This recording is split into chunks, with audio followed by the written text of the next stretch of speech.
Hello കൂട്ടുകാരെ, എല്ലാവർക്കും സുഖം തന്നെയല്ലേ? നമുക്കിന്ന് ചക്കക്കുരു വെച്ച് ഒരു പ്രഥമൻ വെച്ചാലോ? ഇതിന് ആവശ്യമായ ചക്കക്കുരു നല്ല ക്ലീനാക്കി എടുത്തിട്ടുണ്ട്.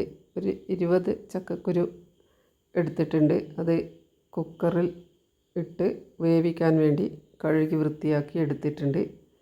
അപ്പോൾ നമുക്കിതൊന്ന് കുക്കറിൽ വെച്ച് 4 വിസിൽ വരുന്നത് വരെ വേവിക്കാം. ആ സമയം കൊണ്ട് നമുക്ക് തേങ്ങ ചിരകി എടുക്കാം, പാല് എടുക്കാൻ വേണ്ടിയിട്ട്. അതിൻ്റെ കൂടെ തന്നെ ഒരു 250 ഗ്രാം വെല്ലം നമുക്ക് ഉരുക്കി എടുക്കാൻ വേണ്ടി അടുപ്പത്ത് ഉരുക്കാൻ വെക്കാം. അപ്പോൾ നമ്മുടെ ചക്കക്കുരു വെന്തിട്ടുണ്ട്. അത് തണുത്തതിന് ശേഷം നമുക്ക് മിക്സിയുടെ ജാറിലേക്ക് ഇട്ടൊന്ന് നന്നായി അരച്ച് എടുക്കാം.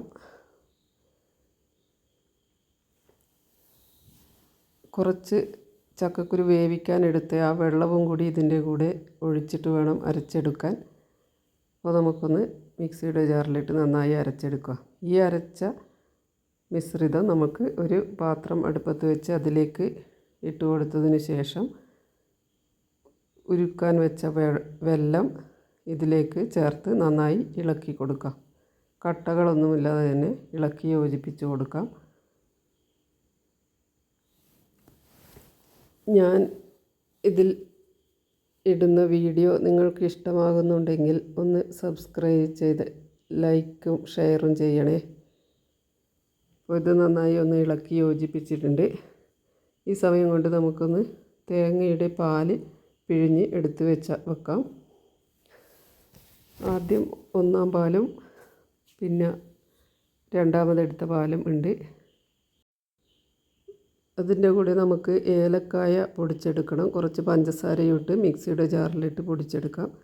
അപ്പോൾ നമ്മുടെ ചക്കക്കുരുവും വെല്ലവും ഒക്കെ നന്നായി വെന്ത് കുറുകി വന്നിട്ടുണ്ട്. ഇതിലേക്ക് നമുക്ക് 2-ാം പാൽ ഒഴിച്ച് നന്നായി ഒന്ന് ഇളക്കി യോജിപ്പിച്ച് കൊടുക്കാം.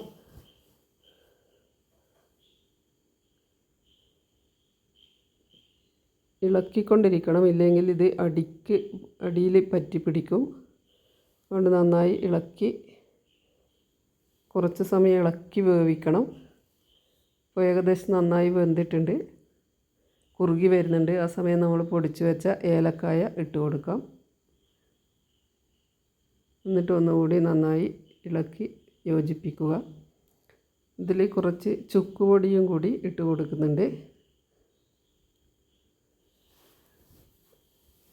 പ്രഥമന് നല്ല സ്വാദ് കിട്ടാൻ ചുക്കുപൊടി ആവശ്യമാണ്.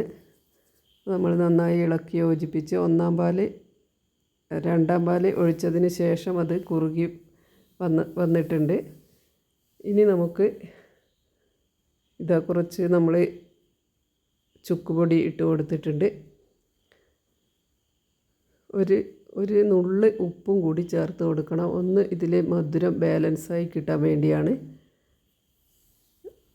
നന്നായി ഇളക്കി യോജിപ്പിച്ച് കുറുക്കിയെടുക്കുക.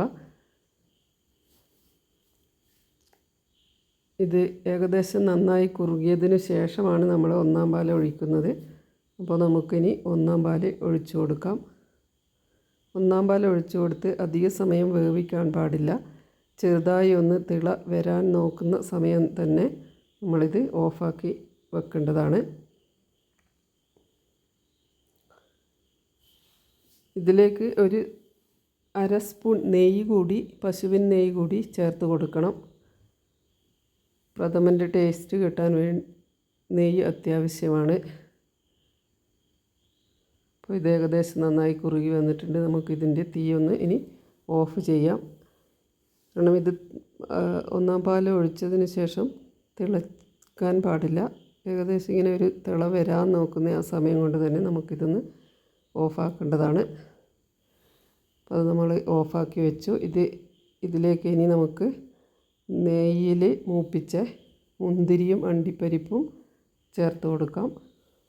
അപ്പോൾ നെയ്യ് അടുപ്പത്ത് വെച്ചിട്ടുണ്ട്. കഴുകിയെടുത്ത അണ്ടിപ്പരിപ്പും മുന്തിരിയും കൂടി നമ്മൾ ഇതിലേക്ക് പായസത്തിലേക്ക് ഇട്ട് കൊടുക്കാൻ വേണ്ടി, മൂപ്പിച്ച് ഇട്ട് കൊടുക്കാൻ വേണ്ടി ആണ് തയ്യാറാക്കുന്നത്. അപ്പോൾ ഏകദേശം കുറച്ച് സമയം ഇളക്കി ഇളക്കിക്കൊണ്ടിരിക്കുമ്പോഴേക്കും അത് മൂത്ത് വന്നിട്ടുണ്ട്. ഇനി നമുക്കിത് ഈ പായസത്തിലേക്ക് ചേർത്ത് കൊടുക്കാം. നല്ല സ്വാദിഷ്ടമായ ഒരു പായസം ആണ് ഇത്. എല്ലാവരും ഒന്ന് ട്രൈ ചെയ്ത് നോക്കണം. പുതിയ വീഡിയോയുമായി വരുന്നത് വരെ എല്ലാവർക്കും നന്ദി. എല്ലാവരും ലൈക്കും ഷെയറും കമൻറ്റും ചെയ്യുക. ഓക്കെ, അടുത്ത വീഡിയോയുമായി അടുത്ത ദിവസം കാണും വരേക്കും നന്ദി.